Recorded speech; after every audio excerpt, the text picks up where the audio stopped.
aba, ay pambihira. Talagang hindi ko na talaga maintindihan. Sa totoo lang, nakakalbo na ako eh. Sa kakaganon ng buhok ko dahil hindi ko naintindihan ang punto ninyo. Kayong mga eksperto na sinasabi ninyo, hindi ko kayo naiintindihan na. Malinaw na nga eh, na hindi maganda yung epekto nito eh, sa mga bata eh. Alam niyo ba yung mga bata, meron na sa wallet nila o sa bulsa nila, nandun na yung mga birth certificate nila. At kapag nakagawa sila ng mas, pinakikita na nila yon na hindi sila pwede ikulong. Nananawagan ako kay Senator Kiko, no? Kasi alam nyo, ipinagkampanya ko po si Senator Kiko noon. Kasalanan mo pala yan eh. Makakalanan mo pala yan eh. Medyo. Pero pinapaalala ko to kay Sharon na at sinabi ko ito na ikinampanya ko siya. Ikinakampanya ko si Senator Kiko noon dahil naniniwala ako kay Sharon.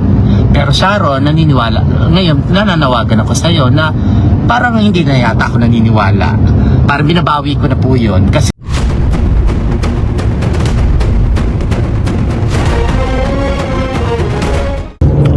A'udhu billahi minasyaitanir rajim. Bismillahirrahmanirrahim.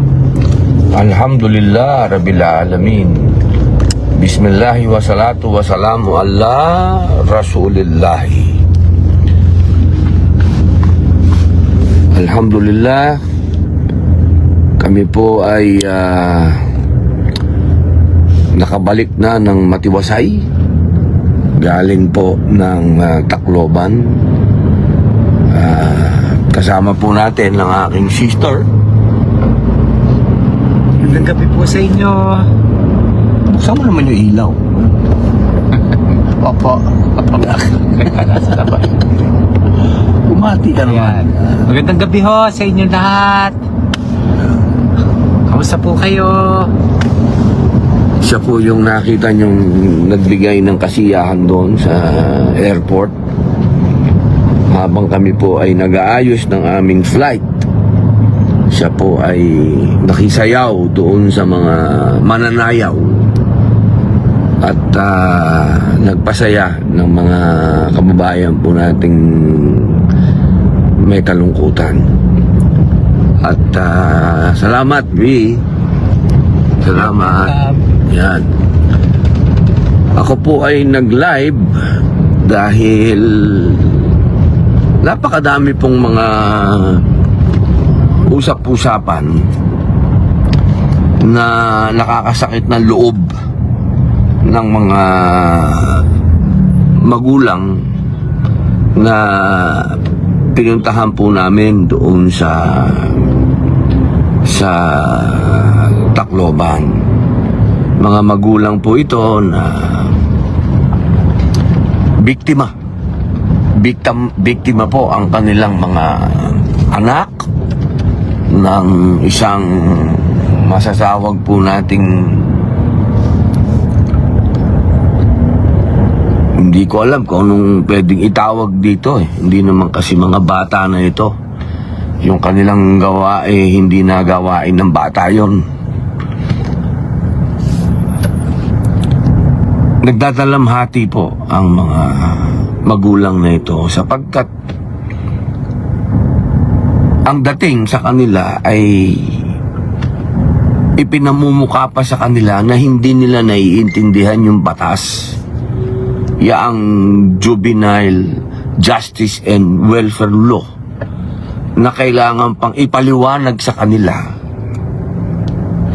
dahil hindi daw nila naiintindihan yung batas. Kaya sila ay nagdadalamhati at humihingi ng hustisya. Gusto ko lamang pong ipaalam sa ating mga kababayan na batid po ng mga magulang yung batas na yan. Hindi po sila nagdadalamhati ng walang pagkakaintindi dun sa batas. Malinaw po sa kanila. Hindi po kailangang ulit-ulitin sa kanila na hindi nila naiintindihan yung batas. Kaya po sila ay nagdadalamhati. Naintindihan po nila malinaw po na yung mga salarin ay may edad ng 15 at yung isa ay 14. Malinaw po sa batas yun na 15 pababa ay walang criminal liability. Malinaw po yun. At 15 pataas naman, yun po ay pagdidesisyonan pa ng prosecution kung merong discernment. Ibig sabihin, kailangan pang patunayan kung alam nila yung ginawa nila para sila po ay managot. Naiintindihan po yun ng mga magulang, ng mga bata. Ang ikinasasakit po ng loob nila, yung kanilang mga anak, meron po dyan yung masakit dahil napakabuting mga bata. May tinamaan ng bala sa tagiliran na tumagos sa puso. Merong tagus-tagusan na tumama sa puso. Meron ding tinamaan sa tagiliran, may tinamaan sa paa, may tinamaan sa braso. Napakadami pong sugatan. Hindi ko po alam kung ano yung sinasabi nung mga eksperto na hindi naiintindihan ng mga magulang yung batas. Malinaw Ito po, ang sabi, higit sa 15 taon, ngunit mababa sa 18 taong gulang. Ang mga bata sa edad na ito ay ipinalalagay na walang pananagutang kriminal. Gayunpaman, kung mapatunayan ng prosecution na ang bata ay kumilos ng may discernment, ito po yung alam na niya yung ginagawa niya, maaari siyang managot sa batas at isailalim sa kasalukuyang proseso ng hukuman. Yan po yung 15 pataas. Yung pong 15 pababa ay wala po talagang criminal liability. Ito po yung kinasasama ng loob ng mga magulang. Bakit ang pinapaboran ay yung mga, hindi ko talagang matawag hindi ko maatim na matawag tong mga batang ito Nasasabihin mong bata, makakapag-isip ka, nang galing kami doon sa paaralan kung paano nila pinlano, kung paano. Ang hirap po ipaliwanag Alam nyo, sa totoo lang, hindi yung gagawa yan ng isang bata yung makapagplano ka ng ganun. Kung saan ka papasok, kung kailan mo isusuot. Nagpalit pa ng damit, nagpalit ng... Hindi ko talaga matanggap po Nagtakip ng muka, nagsuot ng sombrero, kung saan yung papuputukan, kung paano siya papasok, kung kailan siya umi-strategy pa, pumutok sa pintuan, dahil nakasara yung pintuan, umikot, pumunta sa bintana, pinutokan na naman niya yung nandun sa loob. Hindi ho gagawin ng bata yung ganung klase. Kung paano siya tatakas.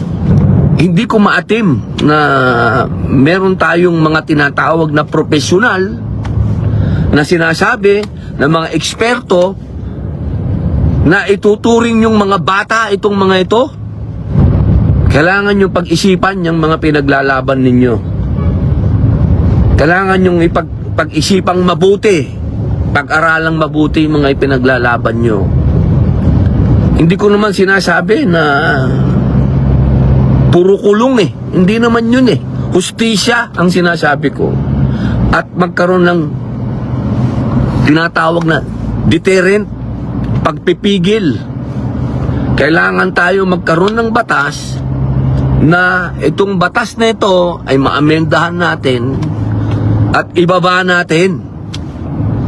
Yang 15 pababa na yan, dapat yan kung gusto ninyo sana Ako talaga 10 years old eh.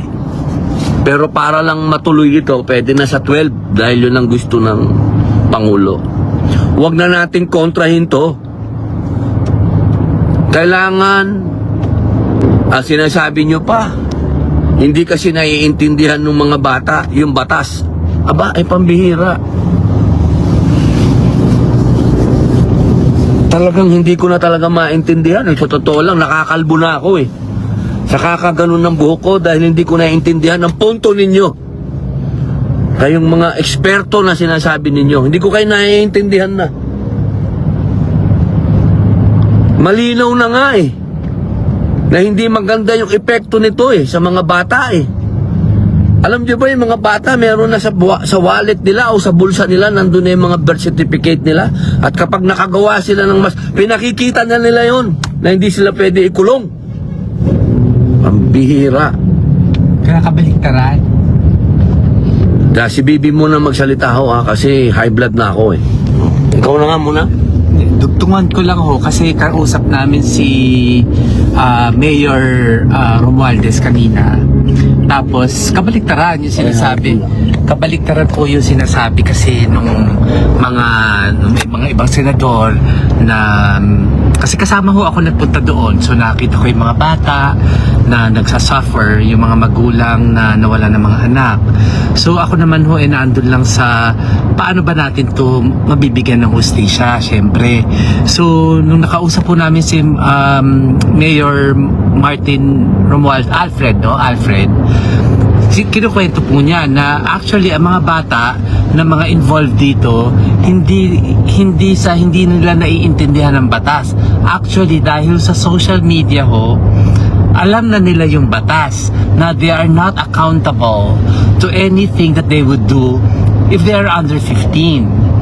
At obviously, At nagpapalitan sila ng message. alam nila na hindi sila mapaparusahan. So malakas po ang loob nila na gumawa ng mga bagay na hindi nga lang ho petty ito. Sana kung petty lang okay lang, mapapalagpas mo at talagang dapat dalhin sa delinquency, juvenile, mga ganyan.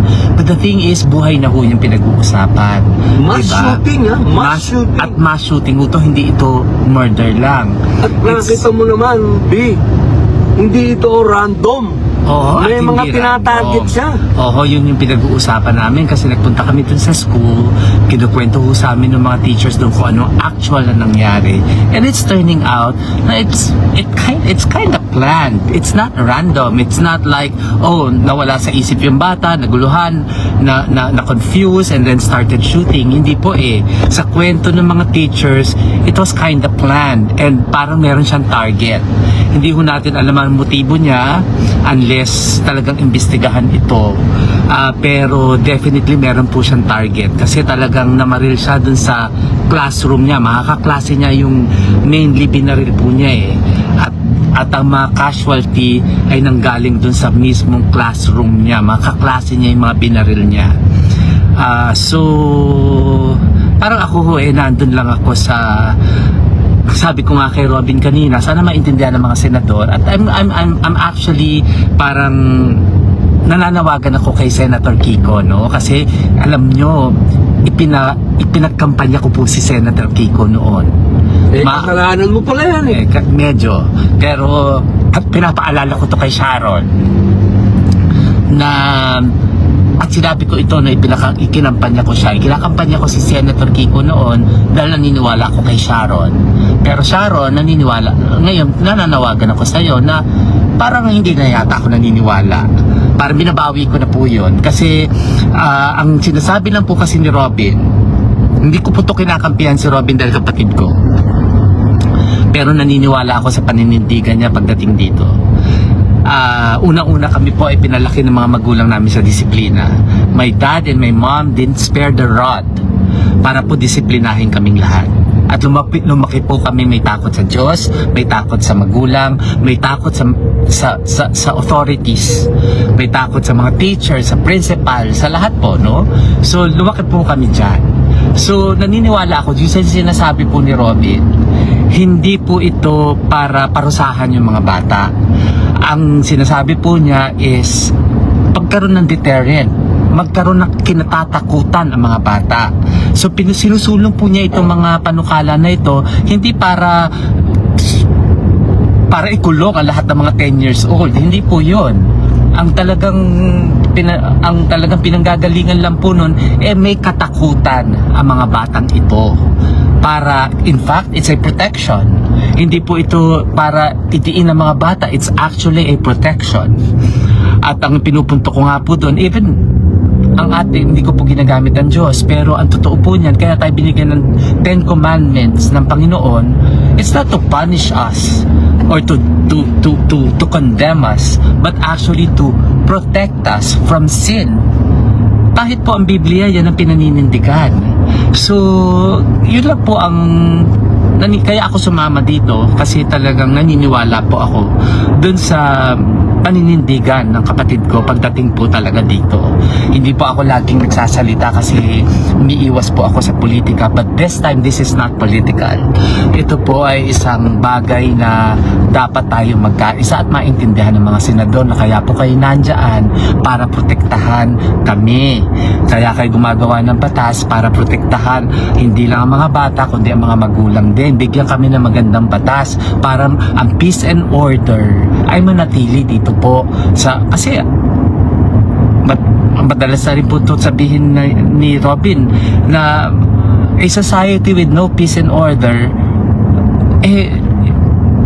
wala pong patutunguhan, babagsak po tayong lahat pare-pareho. So naniniwala ako na I think pag-isipan mabuti, nananawagan din ako kay Senator Risa Hontiveros na sana naman hindi lang puro yung side ninyo ang pakinggan ninyo, tignan din niyo yung side why we are pushing for this, why my brother is pushing for this. It's not hindi po ito politika, hindi ito para mag-grandstand, but it's really a valid and meron pong cause sa Amerika, nandun po ako nakatira, ang mga mass shooting is not unusual anymore. It's all, at ganito rin kasi ang pinagtatalunan doon. Wala ding sense of responsibility ang mga bata. Meron po kasi talagang dapat accountability. Sabi ko nga po lumaki kami ng pinapalo ng mga magulang, dinidisiplina. Hindi po, my dad and my mom did spare us the rod. Yun po ang namin, lumaki kami may takot. Lumaki kaming sumusunod sa batas. Dati po, sinasabi natin, bakit ang mga Pilipino, pag nandito sa Pilipinas, walang mga disiplina. Pagdating sa ibang bansa, matitino, madisiplina. Isa lang ho ang dahilan nun, kasi may batas na sinusunod. Sa Amerika, bakit ang traffic, sumusunod kami sa traffic kasi malaki ho ang binabayaran namin kapag nahuli kami ng pulis. So may accountability, pero pag walang batas, kanya-kanyang lakad ulit po yan. Traffic pa lang po yan, di po ba? So sana maintindihan lang po yun ng mga senador natin. Nakapag-aral naman tayong lahat. I think this is not hard to understand na yung isinusulong na batas po ng kapatid ko hindi po yan para itiin ng mga bata. Yan po ay para matulungan ng mga bata na magkaroon ng takot sa batas at a very young age. Yun po ang reality. Maybe in the 60s, 70s, 15-year-old is considered a minor. Pero at this time, na nasa social media time na po tayo at marami exposed na ang mga bata sa lahat ng mga kung ano-ano mga bagay, I think kailangan tanggapin natin yung katotohanan na at 10 years old, exposed ang mga bata sa mga hindi dapat nila nalalaman. And at 10 years old, they should be protected by law para hindi nila even to think about it. Kasi takot sila, kasi meron silang reason na to think about it kasi alam nilang they'll be accountable to it. Sana matulungan nyo rin po, kayo din po kasi tayo mga mamamayan, makakatulong din po kay Robin kapag susuportahan po natin siya sa mga ganitong mga ina-advocate niya. Robin is actually just advocating for the children. Hindi po ito para ulit-ulit po ako dun kasi yun lang po kasi talaga ang totoo. Hindi po ito para pahirapan ng mga bata, kundi just really to advocate for the children, to protect them from even being influenced by people who has no conscience, na bata ang pinupuntirya para isulong yung mga masasama nilang mga iniisip. Ang isa po pong magandang example pa na punto na ibinigay sa amin ng isang magulang na namatayan po sa doon dito sa Tacloban is yung punto na naniniwala sila na yung mga mastermind po nito mga to, ang tinatarget nila yung mga bata na madaling maimpluwensyahan at yung mga batang naniniwala na they will not be accountable to whatever they do because they are minor. Pero once po na mapaano natin yan, mapaintindi natin sa mga bata na, oh no, you're 14, you're still accountable. Tingnan po natin kung hindi mapaisip yan mga yan. Kasi maski po ako, kung sabihin sa akin na I'll not be accountable to anything, di ba sa loob ko to do anything? Sa simpleng bagay, sa Singapore po, bawal mag-chew ng gum, ikinukulong. O di hindi sila lahat nag-chew ng gum. Dahil ikukulong. Pero kung sinabi ni Lee Kuan Yew na, ay, di, papaluin lang namin kayo pag nag-chew kayo ng gum, eh, marami pa rin gagawa po nun, di po ba? It's simple logic. It's simple logic. It's just common sense. And again, I'm appealing to Senator Kiko at kay Senator Risa Hontiveros, please, let's put common sense to all of this kasi meron po mga gulang na namatayan at may mga magulang na nandun po ngayon sa ospital. Umiiyak sa amin kanina kasi nahihirapan silang makita yung mga anak nila na may mga sugat. Meron po kami nakita doon na binaril dito, lumabas dito, magang-maga ang muka. Masakit pong makita lahat yon. Sana itong sila Senator Kiko at sila Senator Hontiveros, sana po magpunta sila doon sa mga napatayan. Kausapin po sana nila yung mga magulang ng one-on-one, walang kasamang media, para maintindihan nila kung anong klaseng sakit yung naramdaman po ng mga magulang na ito. And maybe magkaroon sila ng bagong pananaw at maybe maliwanagan sila na hindi naman talaga